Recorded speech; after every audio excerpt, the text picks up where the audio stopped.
வாழ்க்கை என்கின்ற இயற்கை தந்திருக்கக்கூடிய அற்புதமான வாய்ப்பில் காலம் நமக்கு தந்திருக்கக்கூடிய பருவத்தை 3 வகையாக பிரித்து பேச பணித்திருக்கிறார்கள். குழந்தை முதல் இளமை பருவம் வரைக்குமான அந்த பயணத்தை இந்த சில நிமிடங்களில் உங்களோடு சேர்ந்து சிந்திக்கலாம் என்று வந்திருக்கிறேன். சாதாரணமாகவே வாழ்க்கை ஒரு முறைதான் வாய்ப்பு தருகிறது. அதே வாய்ப்பு யார் ஒருவருக்கும் இன்னொரு முறை கிடைப்பதே இல்லை.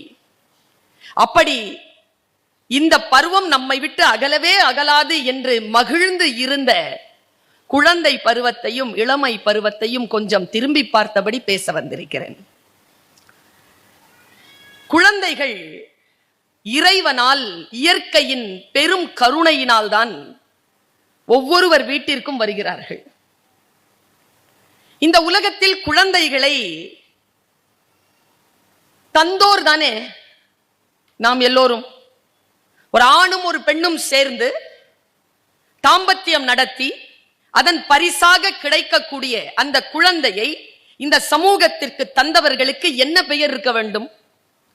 தந்தோர் என்றுதானே இருக்க வேண்டும். நமக்கு எதற்கு பெற்றோர் என்று பெயர்?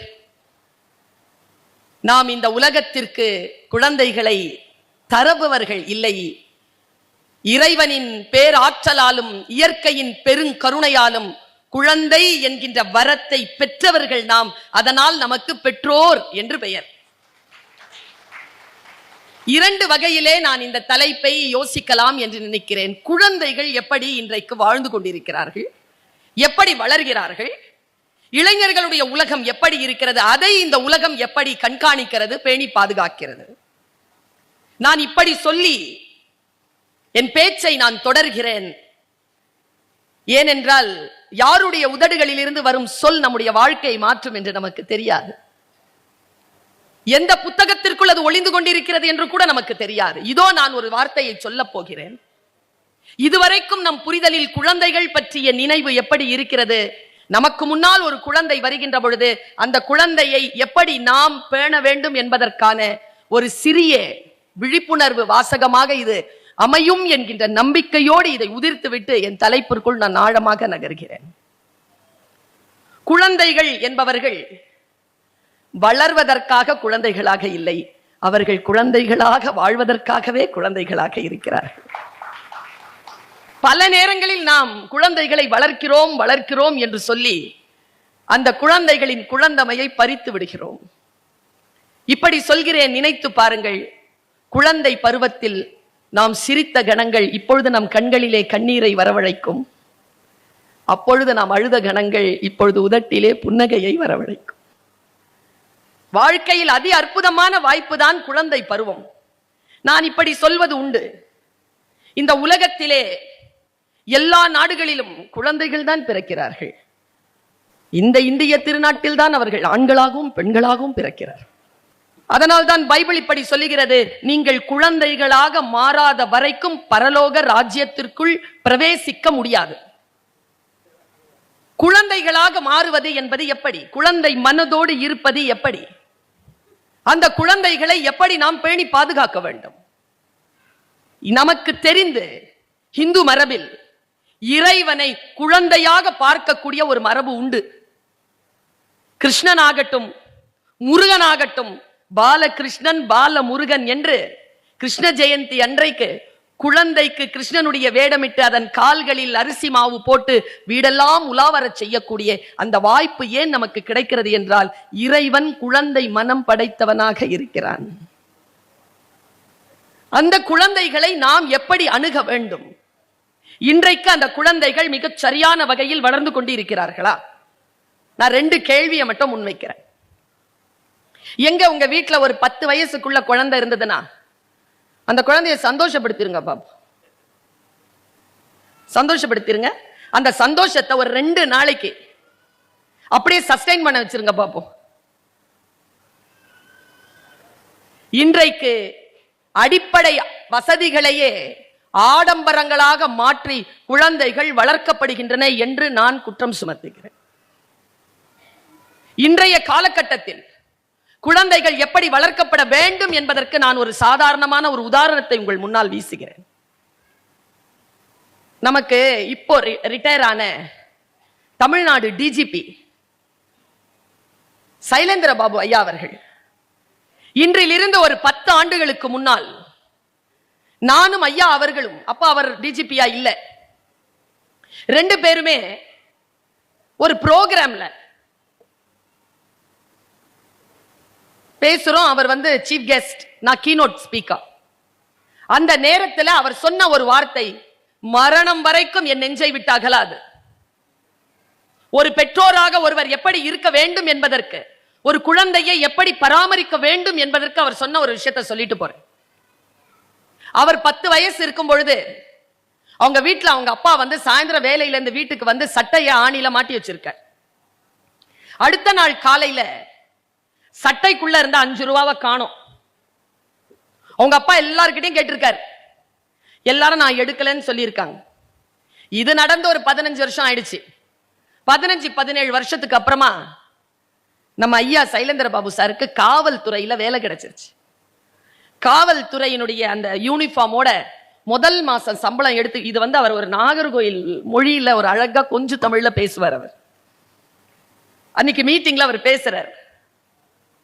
அவர் ஒரு அரை மணி நேரம் பேசி இருப்பார். ஆனால் இந்த 8 நிமிடங்கள் அவர் பேசியது என் சிந்தனையில் ஆழ பதிந்து விட்ட காரணத்தினால் உங்களுக்கு பகிர்கிறேன். ஒருவேளை உங்கள் வீட்டிலே பேர குழந்தைகளாக இருக்கலாம், உங்கள் குழந்தைகளாக இருக்கலாம், உங்கள் உறவுக்கார குழந்தைகளாக இருக்கலாம். அந்த குழந்தைகளை எப்படி கண்காணித்து வளர்க்க வேண்டும் என்பதற்காக சொல்கிறேன். அவர் சொன்னார், நான் முதல் மாசம் சம்பளம் எடுத்துட்டு எங்க அம்மாட்ட வந்தேன். எங்க அம்மாட்ட சம்பள கவரை நீட்டினேன். எங்க அம்மா மகிழ்ச்சியா வாங்கிக்கிட்டாங்க. அப்போ அவங்க சேர்ல உட்கார்ந்து இருக்காங்க. நாங்க அவங்க மடி கிட்ட கீழே உட்காந்துட்டு, அம்மா உங்ககிட்ட ஒரு விஷயம் சொல்லணும். என்னப்பா? இன்னில இருந்து கொஞ்சம் வருஷத்திற்கு முன்னால நம்ம வீட்டுல 5 ரூபா காணோம் இல்லம்மா? ஆமா. அப்பா சட்டையில மாட்டி வச்சிருந்தாரா? ஆமா. எல்லார்கிட்டையும் கேட்டாரு, எல்லாரும் எடுக்கலன்னு சொன்னாங்கல்லம்மா? ஆமா. அத நான் தாம்மா எடுத்தேன். அம்மா பதில் பாருங்க, எனக்கு தெரியும்பா. நான் எடுத்ததை நீங்க பாத்தீங்களாமா? இல்லப்பா. பின்ன எப்படிமா உங்களுக்கு தெரியும் நான் தான் எடுத்தேன்னு? நீ சொன்னதை நான் நம்பலப்பா. நான் இங்க நிறுத்துறேன். தன் வீட்டிலே ஒரு குழந்தையிடம் ஒரு பழக்கம் இருக்கிறது என்பதனை கண்காணித்து விட்ட அம்மா அடுத்த 15 ஆண்டுகள் அந்த குழந்தை எப்படி வளர்த்தால் தெரியுமா? உலகத்துல எவன் திருடுனாலும் அவனை புடிச்சு கொண்டு போய் அந்த நீதிமன்றத்தின் துறையின் வாசலில் நிற்க வைப்பதற்கான காவல்துறை அதிகாரியாக தன்னுடைய குழந்தையை மாற்றி அமைத்தாள் அந்த தாய். அதற்கு பெயர்தான் குழந்தை வளர்ப்பு. ஒரு குழந்தையை எப்படி வளர்ப்பது? யாருக்கு அந்த குழந்தையினுடைய அசைவுகள் தெரிகிறதோ இல்லையோ, ஒரு தாய்க்கு அந்த குழந்தையின் அசைவுகள் தெரியும், தெரிய வேண்டும். ஒரு தந்தைக்கு அந்த குழந்தையின் அசைவுகள் தெரிய வேண்டும். இன்றைக்கு குழந்தைகள் ஒவ்வொரு வீட்டிலுமே மிகப்பெரிய ஒரு அச்சுறுத்தல் சக்தியாக மாறி வருகிறார்கள். முதல்ல எங்க வீட்டுல நாங்க 5 பேரியா, எனக்கு ஒரு அண்ணன், ஒரு அக்கா, ஒரு தம்பி, ஒரு தங்கச்சி. சாப்பிடலன்னு வச்சுக்கோங்களேன், கோச்சிக்கிட்டு படுத்துட்டா அம்மா கேட்கவே கேட்காது. சாப்பிட வாப்பான்னு பஸ்டா தின்ன விடு. உயிரா மானமான்னு யோசிச்சிருக்கேன் நான். உயிர் இருந்தா தானே மானத்தை பத்தி பேச முடியும். அப்படின்னு போய் என் அம்மா முன்னால் நின்று இருக்கேன் பசிக்குதுன்னு. இன்னைக்கு முடியுமா? இன்றைக்கு விடுகிறோமா குழந்தைகளை? எல்லா வீட்லயும் ஒத்த பிள்ளை ஆயிடுச்சு. இன்னைக்கு ஒரு குழந்தை தான். முதல்ல எல்லாம் ஏதாவது மன அழுத்தத்தின் உச்சத்தில் உட்கார்ந்துகிட்டு அப்பா மேலேயோ அம்மா மேலேயோ கோவத்துல உட்கார்ந்துட்டு இருந்தோம்னா ஒரு பெரியப்பாவோ ஒரு அத்தையோ ஒரு சித்தப்பாவோ ஒரு மாமா என்ன உட்கார்ந்து இருக்கீங்க, எழுந்திரு உள்ள போ, ரொம்ப திமிராயிடுச்சு அவனுக்கு என்ற ஒரு ஒலி நமக்கு கிடைத்துக் கொண்டிருந்தது. இன்றைக்கு அந்த உறவுக்கார ஒலிகள் இல்லை குடும்பத்தில். எனக்கு எப்பவுமே ரொம்ப சோகம் என்ன தெரியுமா? இந்த ஒற்றை குழந்தைகளை வளர்க்கக்கூடிய அந்த பெற்றோர்களினுடைய மனப்பான்மையில் நான் நிறைய அச்சத்தை நான் மனதில் அடக்கி வைத்துக் கொண்டு பேசுகிறேன். இந்த ஒத்த பிள்ளை வச்சிருக்கிறவங்களுக்கு இன்னொரு குடும்பத்தில் இருக்கக்கூடிய ஒத்த பிள்ளைய கல்யாணம் பண்ணி கொடுத்துருங்க. சித்தப்பா கிடையாது, பெரியப்பா கிடையாது, அத்தை கிடையாது, மாமா கிடையாது, தாத்தா பாட்டி மட்டும்தான். அது கூட ஸ்கைப்ல தான். வாழ்க்கையில் உறவுகள் அற்றுப்போன நிலையில் குழந்தைகள் இன்றைக்கு உருவாகி கொண்டிருக்கிறார்கள். உங்கள் வீட்டில் குழந்தைகள் இருந்தால் உங்களை விட பாக்கியசாலிகள் இந்த உலகத்தில் வேறு யாருமே கிடையாது. அந்த குழந்தைகளை எப்படி வளர்ப்பது? பல நேரங்களில் அந்த குழந்தையினுடைய மனம் எவ்வளவோ விஷயங்களை ஒரு ரொம்ப நுட்பமான ஒரு விஷயத்தை உங்களுக்கு சொல்றேன். பெரியவர்களின் உலகத்தை விட குழந்தைகளின் உலகம் சிக்கலானது. அந்த சிக்கல்களை புரிந்து நீங்க ஒரு 2 குழந்தை வந்து ஒரு பென்சிலுக்காக போராடிட்டு இருக்குன்னா, ஒரே பென்சில் 2 குழந்தை போராடு. சி பென்சில்கா, உனக்கு தான் சி பென்சில். அதுக்கு வாழ்வாதாரமே அதுதான், வாழ்க்கையே அதுதான். அதுக்கு நீங்கள் அதை எப்படி கையாள்கிறீர்கள் என்பதைத்தான். பல நேரங்களில் குழந்தைகளை நமக்கு கையாள தெரிவதே இல்லை என்பதுதான் அவர்கள் இளமை பருவத்தை சரியாக வாழ முடியாமல் தவித்து விடுகிறார்கள் என்று நான் உளவியல் அறிந்த ஒரு பெண்ணாக சொல்கிறேன். குழந்தைகளை எப்படி வளர்ப்பது? அந்த குழந்தைகளுடைய உலகம் ரொம்ப ஆழமானது. எனக்கு தெரிஞ்சு 40 வயசுல முடியவே முடியாது. 5 வயசுல 4 வயசுல 3 வயசுல சில விஷயங்கள் முடியும். என்ன தெரியுமா? பல மொழிகளை அது கற்றுக்கொள்ளும். ரொம்ப நுட்பமா ஒரு விஷயத்தை சொல்றேன். துள்ளுவதோ இளமை என்று நான் தலைப்பு கொடுத்ததற்கு பின்னால் ஒரு மிகப்பெரிய ஒரு அஜெண்டா இருக்கு. என்ன அஜெண்டா தெரியுமா? ஒரு சத்தியத்தை மட்டும் தெரிந்து கொள்ளுங்கள். நம் குழந்தை நம் பேச்சை கேட்டு வளர்வதே இல்லை, நம்மை பார்த்துதான் வளர்கிறது. நம்மை பார்த்துதான் அது வளர்கிறது. சமீபத்தில் ஒரு வாட்ஸ்அப் மெசேஜ்ல ஒரு லேடிங்க, ஒரு அம்மா கோட் போட்டிருக்காங்க, ஒரு மெல்லிசா ஒரு முத்துமாலை போட்டிருக்காங்க. பக்கத்துல ஒரு நாட்டினுடைய கொடி இருக்கு. அந்த அம்மா சொன்னதை நான் அப்படியே சொல்லிடுறேன், வாக்கு மூலமா சொல்றேன். வாட்ஸ்அப்ல தான் பார்த்தேன். எனக்கு 9 வயசு இருக்கும் போது எங்க அம்மா என் தாத்தா ஊருக்கு என்ன கூட்டிட்டு போவாங்க. என் தாத்தா பேர் கோபாலன், எங்க அம்மா பேர் ஷியாமலா. தாத்தா வீட்டுக்கு போகும்போதெல்லாம் தாத்தா ரொம்ப பேசுவார். என்கிட்ட இல்ல, அவர் ஃப்ரெண்ட்ஸ் கிட்ட. எங்க தாத்தா லாங் வாக்குக்கு போவார். அப்ப என் கையை பிடிச்சு கூட்டிட்டு போவார். நான் அவர் வாயவே பார்த்துட்டு வருவேன், அவர் பேசுறதை கேட்டுக்கிட்டே இருப்பேன். அவர் தன்னுடைய ஃப்ரெண்ட்ஸ் கிட்ட பேசுவார். இந்த மக்கள் எவ்வளவு நல்லவர்கள், இந்த நாடு எவ்வளவு உயர்ந்தது, இவர்கள் ஊழலற்ற வாழ்க்கையை வாழ்வதற்கு எவ்வளவு தகுதியானவர்கள் சொல்லி மக்களுடைய பெருமையை பேசிக்கொண்டே இருக்கின்ற பொழுது நான் மக்கள் மீதான கவனத்தை பெற தொடங்கியது என் 9வது வயதில். என் தாத்தாவினுடைய சொல்லை கேட்டு கேட்டு நான் வளர்ந்தேன். என் தேடலை நான் தொடங்கிக் கொண்டேன். இன்றைக்கு யுனைடெட் ஸ்டேட்ஸ் ஆஃப் அமெரிக்காவின் துணை ஜனாதிபதியாக இருக்கிறேன் என்று சொன்னார் கமலா ஹாரிஸ் அவர்கள். அவருடைய 2 மணித்துளிகளான அந்த ஒளி இருக்கு இல்லையா, காணொளி, வீட்டிலே எத்தகைய சொற்கள் பேச வேண்டும் என்பதற்கு நான் இப்படி சொல்வது உண்டு. நான் சின்ன வயசுல ரொம்ப வறுமையினுடைய உச்சக்கட்டத்தை எல்லாம் சந்தித்த குடும்பம் எங்கள் குடும்பம். நான் இப்படி சொல்கிறேன், குழந்தையை எப்படி வளர்க்க வேண்டும் என்று சொல்கிறேன். என் அம்மா தூத்துக்குடிக்காரி, காயல்பட்டணம், நிறைய ரசிக, பெரிய ரசிக. எங்க அப்பா ஒரு கவிஞர். வீடு எப்படி சூழல் இருக்கும்னு பார்த்துக்கிடுங்க. என்னை என் அம்மா கிழிந்த பாயில் தன் மடியில் படுக்க போட்டுக்கொண்டு பறக்கும் கம்பளங்களை பற்றி கதை சொல்லுவாள். என் அம்மாவின் கதைகளில் கிழிந்த பாய்கள் வந்ததே இல்லை. அதனால் தான் நான் இப்பொழுது பறக்கும் கம்பளங்களில் இருக்கிறேன். ஒரு குழந்தையை எப்படி வளர்ப்பது? உங்க எல்லார்கிட்டயும் நான் சொல்றேன், குழந்தைக்கு நோ சொல்லி பழகணும்னு சொல்லி நான் நிறைய பேசியிருக்கேன். என்னுடைய வீட்டிலலாம் எனக்கு 7ஆம் கிளாஸ்ல தான் வந்து டூத் பிரஷ் கிடைச்சது. எல்லாம் முதல்ல கை விரல் தான், கறி தான். அந்த பிரஷ்ஷை வச்சுக்கிட்டு நான் ராத்திரி எல்லாம் காத்திருந்து நான் தூங்கி இருக்கேங்க. அந்த புதன்கிழமை இரவை நான் மறக்கவே மாட்டேன். எப்படா விடியும் புது பிரஷோட பல் தேய்க்கலான். எனக்கு அது கூட தெரியல நைட்லயே தேய்க்கலான். அவ்வளவு இன்னசென்ட்டா வளர்ந்துருக்கேங்க. அதனால தான் இந்த வயசுல இந்த புத்தி. சின்ன வயசுல எல்லாம் தெரிஞ்சு முத்தலா இருந்தேன்னு வச்சுக்கோங்க, 40 வயசுக்கு அப்புறம் என்ன பேசுவீங்க? எல்லாம் தெரிஞ்சுக்கணுமா குழந்தை? நான் வந்து பிஆர்ஓ அட்மிஷன்ல உட்கார்ந்து இருக்கிறேன். அட்மிஷன் பிஆர்ஓ ஃபர்ஸ்ட் ஸ்டாண்டர்ட் குழந்தைக்கு ஜாயின் பண்றதுக்காக ஒருத்தர் கூட்டிட்டு வராரு எங்க காலேஜ், எஸ்ஐடி காலேஜ் வாசலுக்கு. நான் சொன்னேன், இது காலேஜுங்க, பக்கத்துல தாங்க ஸ்கூல். அந்த அவங்க அப்பா கேட்ட ஒரு விஷயத்தை நான் சொன்னா நீங்க எல்லாரும் அதிர்ச்சி ஆயிருவீங்க. இந்த ஸ்கூல் நல்ல ஸ்கூலா மிஸ்? உங்க பிள்ளைக்கு நல்ல ஸ்கூலான்னு பாத்துக்கங்க போங்கன்னு. அப்புறமா கேட்டார் ஒரு கேள்வி, இல்ல நம்பி போடலாமா? ஏன், என்ன நம்பிக்கை இல்லை உங்களுக்கு? இல்ல நீட் தேர்வுக்கெல்லாம் ட்ரைனிங் கொடுப்பாங்களா? இப்படியே சொன்னேங்க நானு.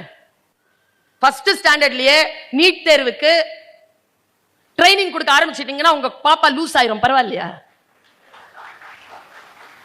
எது சொல்லி கொடுக்கிறதுன்னு இல்லையா? ஒரு குழந்தைக்கு எது? நான் ஒரு குற்றம் சுமத்துகிறேன். லட்சக்கணக்கான கோடிக்கணக்கான மக்கள் பார்க்கக்கூடிய இந்த நிகழ்ச்சியை நான் இந்த சமூகத்தின் மீது குற்றம் சுமத்துகிறேன். குழந்தைக்கான உணவு இன்றைக்கு பஜார்ல மார்க்கெட்ல இல்ல. குழந்தைகளுக்கான படங்கள் இல்ல. குழந்தைகளை பற்றிய படங்கள் உண்டு, குழந்தைகளுக்கான படங்கள் இல்லை. குழந்தைகளுக்கான கழிவறைகள் இல்லை நம் நாட்டில். குழந்தைகளுக்கான சிலபஸ் கிடையாது நம்முடைய நாட்டில். நாம் எல்லாம் என்ன நினைக்கிறோம் தெரியுமா? குழந்தைகளை பெரியவர்கள் ஆக்குவதற்காக முந்திக் கொண்டே இருக்கிறோம். அப்படி ஒரு பிஞ்சிலேயே முத்தி போன அந்த குழந்தை எப்படி பழமாகும்? எப்படி அது அடுத்த சமூகத்திற்கு விதைகளை தரும்? இப்ப என்ன தெரியுமா? அத்தகைய குழந்தைகள் தான் இன்னைக்கு வளர்ந்து 25 வயசுக்கு மேல நிக்கிறானுங்க. சொல்லுங்க, இப்போ நாம் இருவர் நமக்கு மூவர். நம்ம தாத்தா, நம்ம அம்மா, நாம் இருவர் நமக்கு இருவர். யாரும் அந்த பேச்சை கேட்டதில்லை. அரசாங்கம் சொல்லிச்சா இல்லையா? தாத்தாக்கு சொல்லிச்சா இல்லையா? நாம் இருவர் நமக்கு மூவர். நம்ம அம்மா அப்பா காலத்துல சொன்னாங்களா இல்லையா? இந்த முக்கோணம், ரெட் முக்கோணம், நாம் இருவர் நமக்கு இருவர். புள்ள வேணும்னு அரச மரத்தை சுத்தின காலம் போய் புள்ள வேணான்னு அரசு சுத்துற காலம் ஒண்ணு வந்துச்சா இல்லையா? இப்போ எங்க காலம், நாம் இருவர் நமக்கு ஒருவர். என் புள்ள காலம் 25 வயசுல வந்தான்னா நாம் தான் இருவர், நமக்கு எதுக்கு இன்னொருவர்? பேரங்காலம் எப்படி தெரியுமா? நாம் எதற்கு இருவர்? இப்ப வந்துருச்சு, ஜப்பான்ல எல்லாம் வந்துருச்சு. கல்யாணம் பண்ணிக்க மாட்டேங்கிறாங்க இன்னைக்கு. லிவிங் டுகெதர் ரிலேஷன்ஷிப் குள்ள போயிட்டாங்க. அதை லீகலைஸ்ட் ஆக்குறாங்க. குடும்பம் என்கின்ற நிறுவனம் தகர்க்கப்பட்டு கொண்டிருக்கிறது.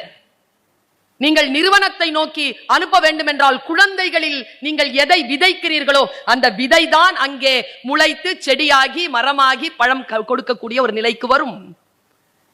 நம் இளைஞர்கள் எப்படி இருக்கிறார்கள்? நம்முடைய இளைஞர்களிடத்தில் தம் நம்பிக்கையை ஊட்டுவதற்காக எவ்வளவு காரியங்கள் செய்ய வேண்டி இருக்கிறது தெரியுமா?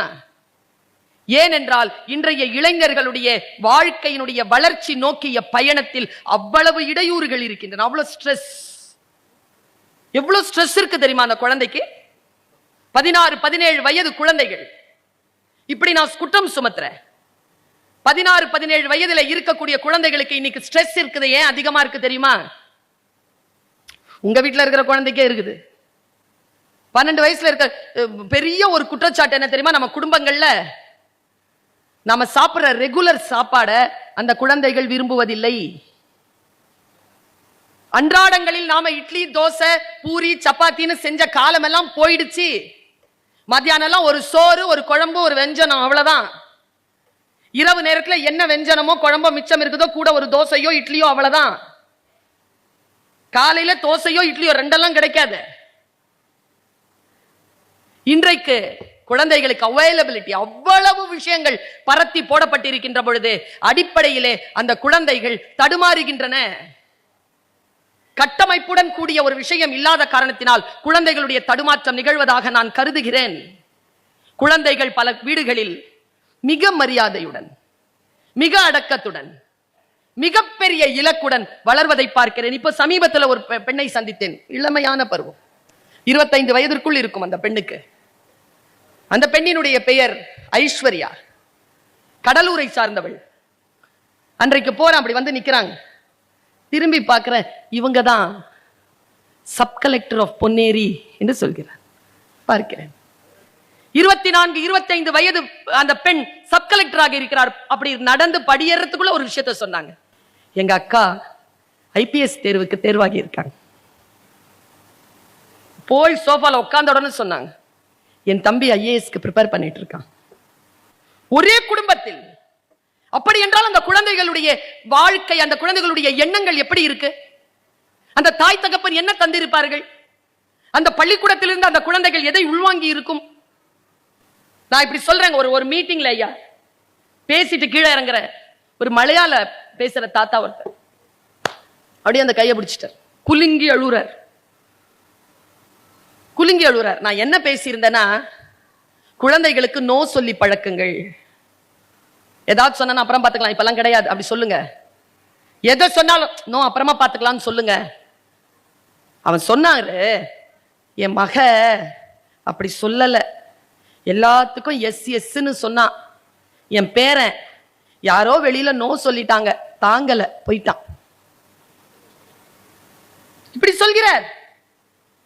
நோ சொல்லி நாம் பழகினால் அது ஒரு இம்யூனிட்டிங்கிறது நமக்கு தெரியவே மாட்டேங்குது. இம்யூனிட்டியோட தான் குழந்தைகள் வளர வேண்டும். அடுத்த வேளை என்ன என்று தெரியாத நிலையில் சுயமரியாதையுடன் வாழ வேண்டும் என்கின்ற வைராக்கியத்தை குழந்தைகளுக்கு இன்றைக்கு தமிழ்நாட்டில் ஊட்ட வேண்டும் என்று நான் சொல்கிறேன். எல்லாத்துக்கும் எஸ், எது கேட்டாலும். இன்னொரு விஷயம் சொல்றேன் பாருங்க, குழந்தைய இப்போங்க ஒரு காலேஜ்ல இண்டக்ஷன் ப்ரோக்ராம்க்கு போயிருந்தேன். அந்த அம்மா இத்தினுண்டு இருக்குது, பையன் இருக்கிறான், நல்லா body building, first year, backpack வச்சுட்டு நடந்து வர்றான், நல்லா குளிச்சு கிழிச்சிட்டு விபூதி எல்லாம் பூச்சிக்கிட்டு அப்படி நடக்கிறான். அவங்க அப்பா முன்னால நடக்கிறார்.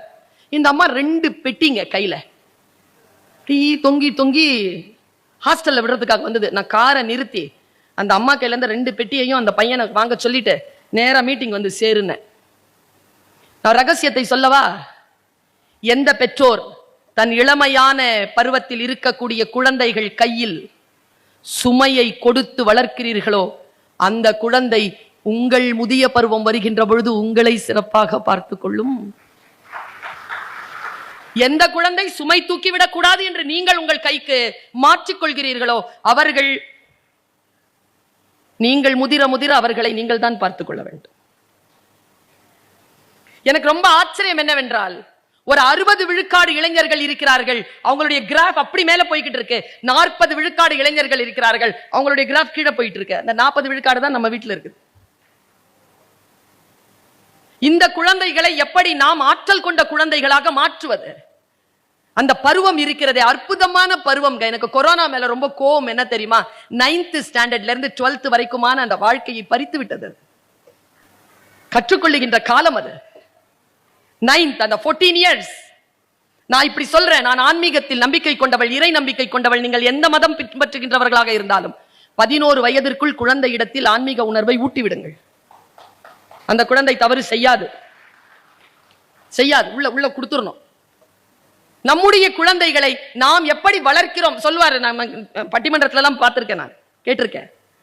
பிள்ளையார் சதுர்த்திக்கு ஒரு பையன் கேட்டான், பசிக்குதுமா அந்த கொழுக்கட்டை கொடுன்னு. இருறா பூஜை முடிச்சுட்டு தான். அப்பா குளிக்க போயிட்டார். பையன் பார்த்துட்டே இருந்தான். லேட் ஆகுதுமா, பசிக்குதுமா. ஏய் சாப்பிடக்கூடாதுரா. சாப்பிட்டா என்ன? பூஜைக்கு முன்னால பிரசாதம் சாப்பிட்டா என்ன ஆகும் சாமி? பையன் சொன்னா குத்தாது. ஏன்டா, நான் ஏற்கனவே ஒண்ணு சாப்பிட்டான்.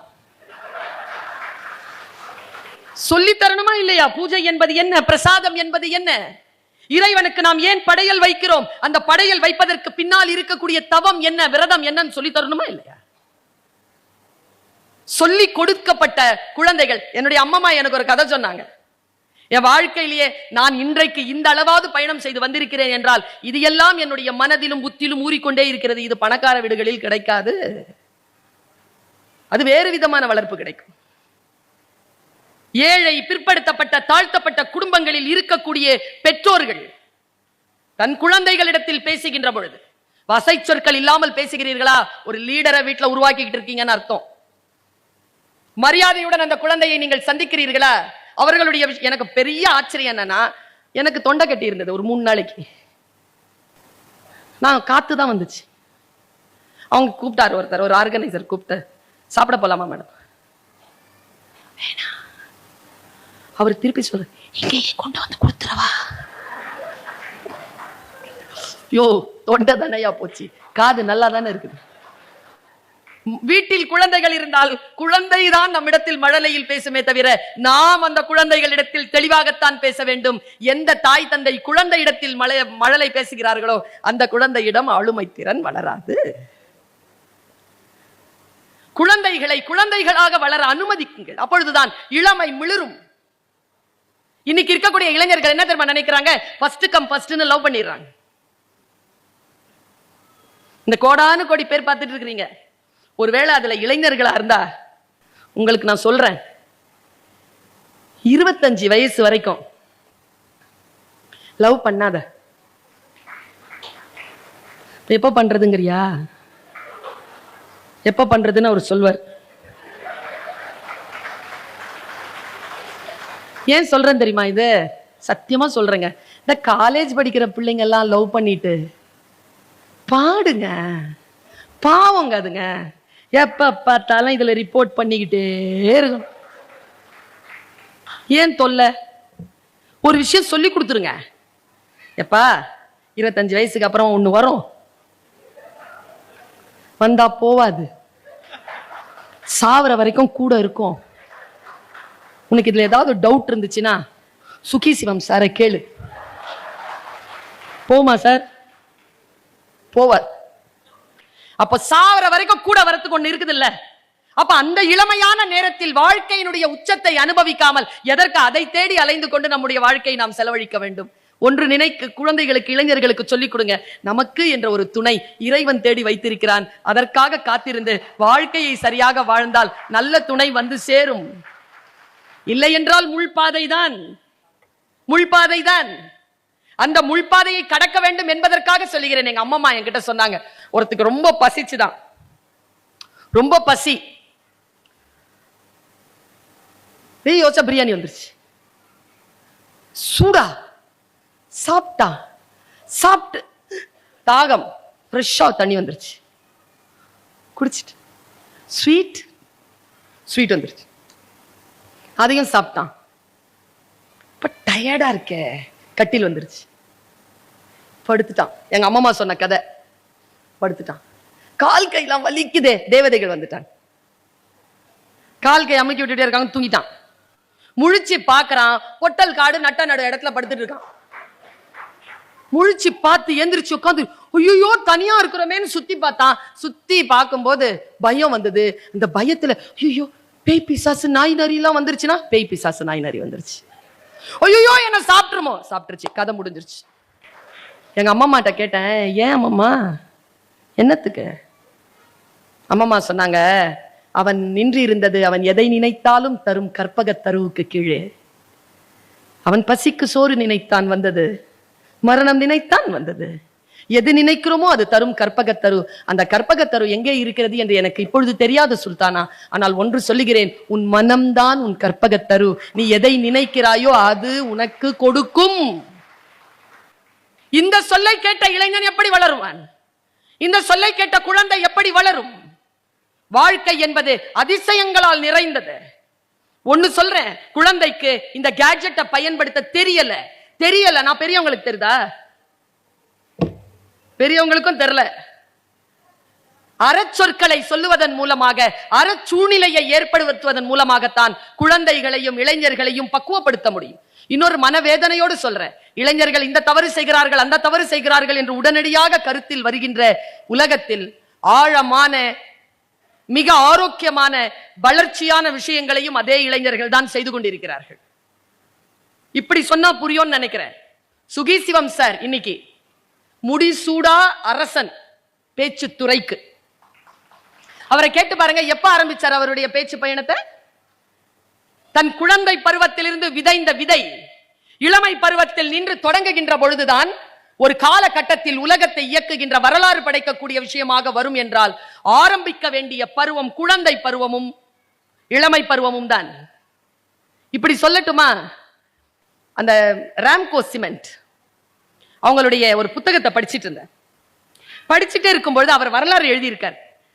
அந்த நிறுவனம் அந்த விஷயங்களை பற்றி எல்லாம் சொல்லுவதற்கு இது அல்ல நேரம், அது என் வேலையும் இல்லை. ஆனால் அந்த ஃபர்ஸ்ட் பேஜ்ல ஒரு விஷயம் எழுதியிருந்தாருங்க. அவர், இறைவன் ஒரு உயிரை இந்த உலகத்திற்கு படைக்கின்ற பொழுது அவனுடைய வாழ்நாட்களை குறித்து விடுகிறார். இந்த வாழ்நாட்களில் இத்தனை சாதனை அவன் சாதிக்கலாம் என்பதனையும் குறித்து விடுகிறார். ஆனால் அவன் செய்யக்கூடிய பிழை என்ன என்றால், அவன் அந்த சாதனைகளை பல நேரங்களில் சந்திக்காமலேயே செத்து போகிறான். ஏனென்றால் இளமையிலேயே அதன் கடப்பாடுகளை அவன் உணர்வதில்லை. இறைவன் எனக்கு 17 வயதிலேயே அந்த புத்தி கொடுத்து விட்டான், அதனால் நான் இந்த சாம்ராஜ்யத்தை 76 வயதில் நிறுவி விட்டேன் என்று சொன்னார்.